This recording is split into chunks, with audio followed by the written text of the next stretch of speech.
अ, हे जे Sadekar enviro engineers private limited ह्या कंपनीला महाराष्ट्र प्रदूषण नियंत्रण मंडळाने 2021 साली एक temporary storage for high COD आणि हाय TDS त्यांची फॅसिलिटी तयार होईपर्यंत स्टोरेज करण्यासाठी परवानगी दिली होती.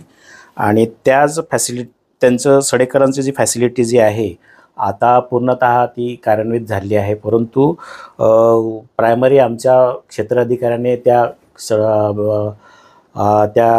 स्थळाची पाहणी केली आणि कंपनीला जो रिप्रेझेंटेटिव्ह आहे त्यालाही विचारपूस केली.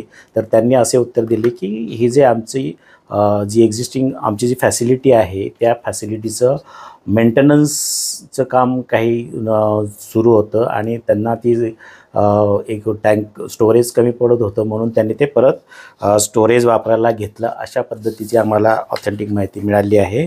आणि तदनंतर जे मीडियामध्ये जे आहेत काही व्हॉट्सअप मीडियामध्ये आम्हाला जे समजलं की तो बाहेर सोडत होता वगैरे, तर त्याबद्दल जे आहे त्याबद्दलचा अहवाल माझ्या क्षेत्राधिकाऱ्याकडनं प्राप्त झाल्यानंतर तसं काही असेल तर नक्कीच त्या कंपनीच्या विरोधात आमच्या पर्यावरण कायद्याअंतर्गत आम्ही कारवाई प्रस्तावित करू. तर काही सॅम्पल वगैरे कलेक्ट केलेत का? सॅम्पल जे आहेत आमचे फील्ड ऑफिसर अजून फील्डवरच आहे. तर सॅम्पल हे आमच्या रुटीन प्रोसेसनुसार सॅम्पल घेतले असतील आणि ते आम्ही अनालिसिसला देऊ आणि त्याची सहनिशा करू. सर, ज्या कॅम्पसमध्ये ते सगळं टँकर आहेत त्या कॅम्पसची परवानगी होती का त्यांना पूर्वी होती, म्हणजे 2021ला तात्पुरत्या स्वरूपाची 2021ला दिलेली होती.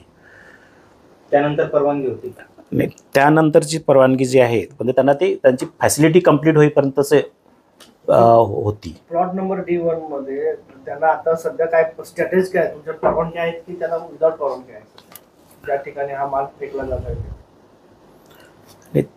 ती ऑथेंटिक त्याची जी परमिशन जी आहे माझ्या आत्ताच्या नॉलेजनुसार तरी ती तात्पुरतीच होती D18 साठी. म्हणजे त्यांची जी OS जनता आता जी तिथे फॅसिलिटी वर्किंगमध्ये आहे ती होईपर्यंत होती त्यांच्याकडे.